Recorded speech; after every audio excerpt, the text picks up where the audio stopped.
Kemudian apa juga konsekuensi dari wanita yang melihat tetangganya dan cuek terhadap maksiat yang dilakukan oleh tetangganya, atau membackup maksiat tersebut sehingga tidak dijawab oleh hukum, baik hukum syariat maupun hukum Belanda. Jadi kita mohon keterangan sehingga saya bisa nyaman terhadap soal.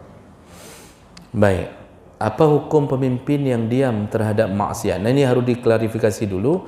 Diam atau sudah berbuat tapi belum mampu mencegah. Kalau kategori pertama hanya diam, tidak berusaha untuk mencegah, diam saja, dia biarkan. Ini termasuk salah satu yang Nabi maksud, kullukum ra'in wa kullukum mas'ulun an ra'iyatih. Setiap kamu adalah pemimpin dan kamu diminta pertanggungjawaban di hadapan Allah dengan apa yang kamu pimpin. Jabatan kita itu, Pak, diminta pertanggungjawaban. Kita pemimpin di komplek, pemimpin di kampung, kecil, camat, semua maksiat yang terjadi di area kekuasaan kita, itu tanggungjawab kita. Jadi kalau dibiarkan, diam, total diam, nggak ada anak bermohon pi, semua dosa dialirkan kepada si pemimpin, semua dosa. Kalau diam. Nah, tapi ada yang model tipe bukan diam, kita berusaha mencegah, namun belum berhasil. Mungkin karena lebih kuat backing si pelaku maksiat. Kita sudah lakukan proses hukum, kita sudah ini, sudah itu, belum berhasil. Pemimpin ini lepas di hadapan Allah. Maka si pelaku bertanggungjawab terhadap dirinya sendiri. Jadi Allah tidak lihat kita berhasil atau tidak. Yang Allah lihat berusaha atau tidak mencegah maksiat. Amar ma'ruf nahi mungkar, tidak ada satupun kalimat yang menyuruh untuk berhasil. Yang disuruh tegakkan amar ma'ruf nahi mungkar. Tidak ada ujung kalimat sampai berhasil, enggak ada. Nabi saja tidak berhasil mengislamkan semua. Tidak berhasil. Itu Abu Jahal, Abu Talib. Apakah Nabi dianggap gagal? Tidak.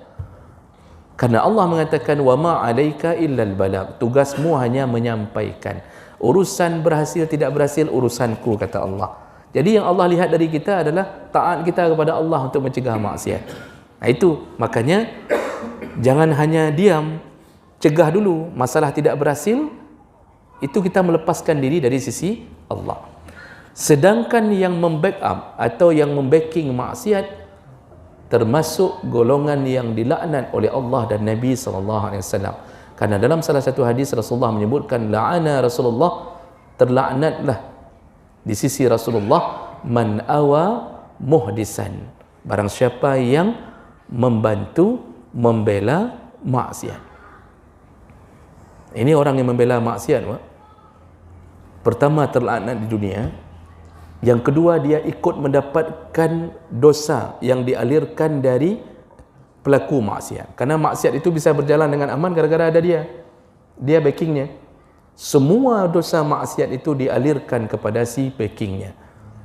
Makanya jangan suka-suka membackingi orang-orang atau pelaku maksiat. Begitu juga kita kalau membackingi pelaku kebaikan. Kita yang bela pelaku kebaikan, seluruh kebaikan itu dialirkan pahalanya kepada orang yang menolong kebaikan itu. Kita nggak mampu membuat pengajian, tapi kita hanya mampu untuk menjaga. Kita katakan, nyoso perkara pengajiannya begah baklum. Belum memang hanjil berat, kata dia. Saya nggak bisa ngaji, saya nggak bisa memberi pengajian. Kita buat pengajian, saya jamaahnya misal. Lalu dia katakan, siapa yang berani ganggu, lapor ke saya. Ini dapat pahala seperti pengajian itu terjadi.